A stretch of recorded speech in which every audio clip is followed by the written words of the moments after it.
And there we go. And we go. Hey guys, welcome to today's show, and we have a special guest. His name is Jeff Tackett. He's a longtime college goalkeeper coach, and he also owns a goalkeeper academy. Jeff, welcome. Hello, welcome. All right. Well, first of all, how long have you been coaching soccer? Oh, soccer since it's been a while. Since I would think probably since 1994 was when I really started taking it a little bit more serious. I would help out, obviously, when I was even in college or even in high school with the little kids for brothers and sisters. But I think I really took it out of once I was out of high school and into college. 94 is when I really became wanting to do it.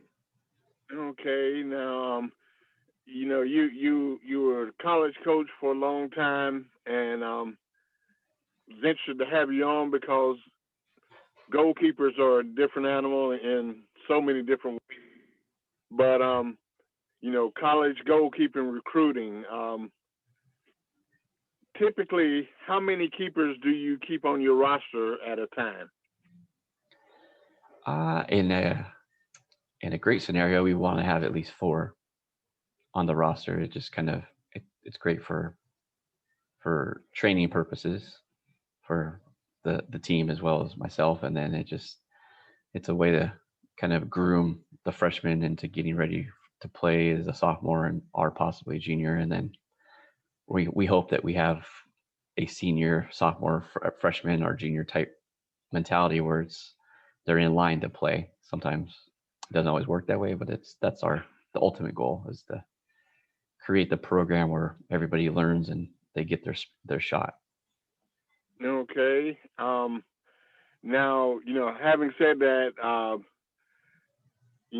you ideally you want one in each class. Um, let's say you find an outstanding high school goalkeeper, and you're recruiting them, and they say, well, I want to go somewhere where I can play my freshman year. Um, are are you open to playing freshman goalkeepers or? Oh yeah, it's.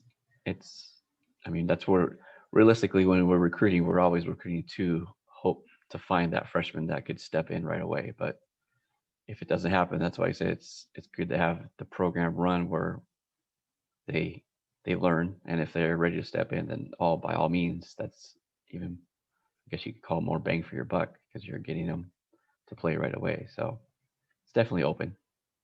Okay. Now, when go when a keeper's looking for school, um, should they should they worry if there are three or four keepers there in front of them, or should they try to look somewhere where there maybe two senior keepers and only one returning keeper? Um, I used to say, look, kind of don't let it get too full like that. But I just noticed from coaching so many years and seeing so many different scenarios with myself in college coaching and just putting goalkeepers into college through my academy is that I don't push them away anymore at all. I tell them if you want to go to that school and they're looking, then you go for it. Because, for instance, if I could, let's say you have four goalkeepers, and let's just say they're all freshmen, sophomore, junior, senior. So you have one per class. Senior starts, maybe the junior is sitting, and so after that fall season, you get into that spring. The junior hopes that possibly they're going to play, and maybe they don't play much, and the sophomore steps over them. So now what you see after spring is the junior says, you know what, I just want to worry about my studies. I think I'm done. And now you just lost a goalkeeper. So you don't have that one anymore. The senior's now gone. So now you're down to your last year sophomore and freshman. So just that scenario that happens more than you would think it doesn't, but that happens a lot. Or if you have one that's going to jump over the other, then they sometimes do step down. So when you look at the roster and you see it's full, after spring, it might not be full due to just that scenario. And then even injuries, Unfortunately, Yeah. if the injuries happen, then we can't take a forward and say, hey, we need you to play goalkeeper this game, So, whereas if Yeah. it is a forward, I could maybe push him to get time at left back or right back, or or vice versa. So it's definitely, don't just look at the roster and be deferred if you see that there's already four. I think it's something that if you really want to go there and it fits you, then I think you push for it. Okay. Now, what is the biggest characteristic that you look for in a keeper as a coach? Characteristic. I guess characteristic wise would probably be that leadership role. It's just being able to, like you were asking earlier, as a freshman, if they would come in and start. I mean, if they have that leadership and they're able to step in and not be afraid to command 20, 22-year-old males or females and step in as you're 18 and still demand the respect and show that you could organize and conduct yourself, then that's huge. So that leadership role, if we see it when we're recruiting, we call it presence. It's that presence that you see. It's like this almost a sixth sense. Like you just see it and you just say, oh, yep, they have it. Sometimes it's not easily explained, but you could just see it. It's that almost that confidence, that cockiness on the field, that calmness on the field. Not necessarily, we don't need you screaming, but it just shows that everyone feels that they're at ease with you in the back, and that's that leadership role.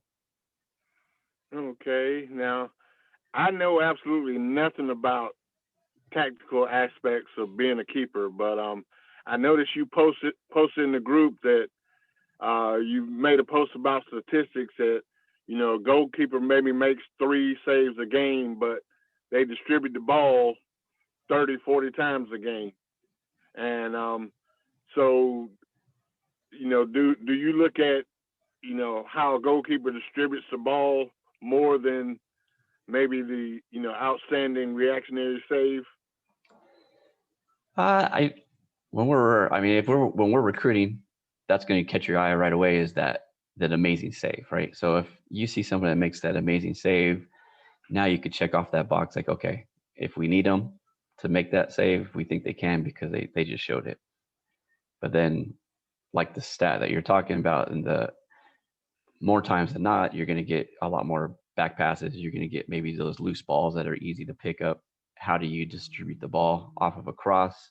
Are you able to quickly throw or kick to counterattack for me so we could go forward quickly? So those things that don't show up in the stat book, like those aren't saves by the way the Yeah. stats are created. And that was kind of what I was trying to show, is that those aren't shown as saves, but every cross that you come out and catch, or every loose ball you get, or every back pass you get, if you could then distribute the ball and keep possession, now you're giving our team a chance to score, and probably you're getting a lot less shots anyway because your team keeps control of the ball. So it kind of that was the premise of it, and how it works out. Okay. Now, if a keeper sends you video, what do you want to see in that video? Do you want to see mostly saves, mostly them distributing the ball like you were just talking about? What specifically should they put in the video to really catch your eye as a coach? Well, you always want to start with when you have that highlight video, the saves, but sometimes people give us way too many saves. If we're going to be a college goalkeeper, we already know you can save a ball. We're not going to bring you in. So like I kind of stated, that it's maybe that spectacular save that you've made, and it only needs to be 3 or 4 or 5 saves. You don't need to give us 8, 9, 10 saves of all these highlights. So once we see 3 or 4, that's good. And then what we really want to see is just all the technical aspects, as many as possible. How you do off of crosses? How do you do off of breakaways? How do you do when the ball is passed back to you? And then after all that, what I try to explain to people is, don't just show us that action. Show us like maybe 2, 3, 3, 4 seconds prior to the action. So I can see your positioning, I can see your timing, I can see maybe your body language or your communication. If I could hear it, I could at least see if you're pointing and telling me. So Now I see that you have an idea of how to play the game. Now the cross happens. Let's say it's the cross. You save the cross. Great. That's another check off the box. And then I tell them I also need to see at least 3 to 4 seconds after the play, because too many times they just show that highlight and it's over. But at the college level, if you save that cross for the scenario that we're using, what are you going to do with it? Do you throw it right away? Do you know where to go with the ball next? Do you know how to counterattack? So show me that distribution. And that kind of shows the twofold. So now I get to see, you save the cross, your knowledge of what do I do with it afterwards? Am I accurate with that distribution? So that kind of gives me a lot more of a rounded aspect of what you are as a goalkeeper and can you play at that next level. So try to get them to be a lot further of what they show and not just the great save, the great breakaway save, the great penalty kick save. It's more than that. So Okay, so now we're in the pandemic era, and I believe you're out there in Cali, so things are shut down, and some people are playing, some people aren't playing. What would you suggest for a keeper, say, that's maybe had very few people had a spring season last season, and fall's been hit or miss? How would someone that has had a really short season? I mean, that is hard, especially if you don't have the game films like the kids are having out in the California area, and who others that aren't able to play as much. I know it's been talked about trying to get the training out there and showing training film.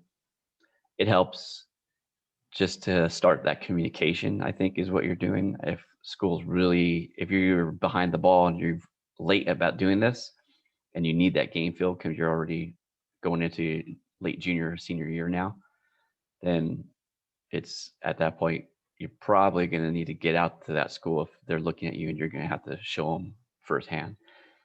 But for the most part of just showing training film, it's like the scenario we gave, and we just talked about what we look for in highlight films. You can't show all that in the highlight film, so you're just showing your technical ability, and that's better than nothing. And it starts the conversation, so maybe it allows the conversation to start between you and the coaches, that you could continue to communicate. I mean, if you do have game film for even 2 years ago, like maybe you at least could show a little bit of what you've done. If it's that, I mean, we're in uncharted waters, right? So you kind of got to think outside the box on what you've done and where you're at with it. It is a hard one for a lot of these kids because of that. And it's, I guess, game film in general, the whole purpose of game film is to create our interest so that we will come out and watch, or we will invite you to come out to the school. So if you get creative by showing the training, it works. If you have a few years ago game, I mean, we're talking about, again, if you're like already a junior, like don't send us your 13-year-old, 12-year-old game film because that's all you have. But but we're talking about if it's late. If you're a freshman or a sophomore and you just don't have game film right now, don't force it. If you want to make the communication, and obviously after your sophomore year, if you're talking about Division 1, 2s, then after that June 15th of sophomore year, then you could get to the point where at least you could communicate and see what they ask for and be honest with them. If I don't have game film because of what's going on, we all know that we're all in the same boat, so no reason to trick us or trick them, or just give what you have. Okay. And now, let's say, it's perfect world back to normal. Would you rather see someone at a showcase, or would you rather have them come to your campus and participate in an ID camp, at your school or at a nearby school? Well, for the goalkeeper, it's very different.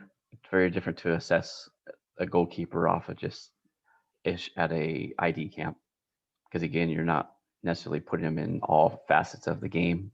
if you're able to play and get enough at the ID camp where you're getting them to play that 11v11, then at the same time, that's a good way to get it. But then it's a kind of that hit and miss where if I have an ID camp where I have a certain amount of field players, but all of a sudden I have like 6 goalkeepers, now that means I got to break it down where the goalkeepers might only get to play like a 20-minute half or something where you're still not able to see the full. So we made the question shorter, is definitely it would be better to be able to go watch you play at a showcase in a game live so we could just see the full 90 that you play.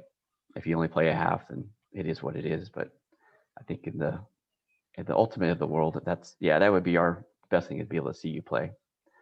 We want you to come on the campus so that we could talk to you and get to that point where it's you see what we have to offer. So we definitely want that part of it to happen. But I think as the goalkeeper, to be honest, the assessment is different than the field player. So they need to see that full game. They need to see the full what you could do tactically and technically.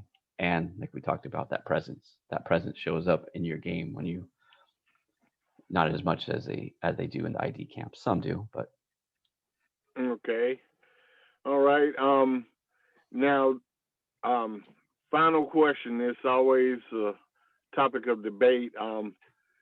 Do you prefer, taller keepers, or, do you take short keepers? I hear some parents say, well, my kid would be a awesome keeper if only they were 6'4", 6'5", like the others they see. My son's only 5'9" and he's a keeper. No coach is going to look at him. So how do you approach the size question as far as keepers? Well, yeah, the size is just like anything in any sport. If the football player runs a 4.3, you're gonna want that over the football player runs a 4.8. So if they're the same makeup, you're always gonna find something. But at the 6'4" goalkeeper, can they get down to save that low shot as well as the 5'10" goalkeeper? So the 6'4" might be able to get the ball in the air better than the 5'10". So it still comes down to the execution of what they're able to do. To be honest, I've seen many girls that were over 5'10" that were not very good on crosses, and I've seen boys that were over 6'2", 6'3" that weren't very good on crosses. So, and then seeing the 5'10" boy or the 5'5" girl just have great depth perception, understand exactly how the cross is going to happen, and they go get it. So, again, at the end of the day, it is the execution. Unfortunately, what we call the eye candy is there, where if you see the specimen of the athlete, no matter what, it's, if the 6'3" person could do everything that the 5'10" boy can do, you're probably going to go with that. But like I said, I've seen too many times where the 5'10" boy does just as well as the 6'3" boy, and the 5'5" girl does just as well as the 5'9" girl. So, in a great world, if you could show it, I think that's a good thing that you mentioned, though, for especially on the highlight film. If I am of the smaller stature of a goalkeeper, it is important that I highlight that I could deal with cross as well, because that shows right away that, okay, this girl is only 5'5". I'm not sure about it. And now all of a sudden I see her snatching balls out of the air, coming out and punching balls away. So now I feel like, oh, okay, you know what? It doesn't matter. She could get it. And then for the boy or the kid that's like 6'4", that would be an issue. Can they get down? How do they do on breakaways? How swift are they with their feet? And if they show it, then that would be more something that they should want to highlight.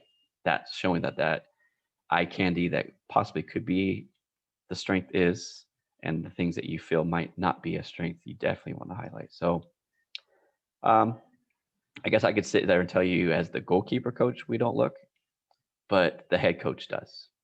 That's just that's the world we live in, and and they want the bigger, stronger, faster, and prove them wrong, and they'll take you. So that's kind of it. It's, you're not going to get the first look, but prove them wrong and they'll take you. So, gotcha. All right. Well, Jeff, you shared a lot. We have a lot of people in the group, so this could be a must-watch interview time to spend with us. Wish you well in the future with your academy. I'll see you in the group. All right. Thank you. Take care. You too. Bye-bye. Bye-bye.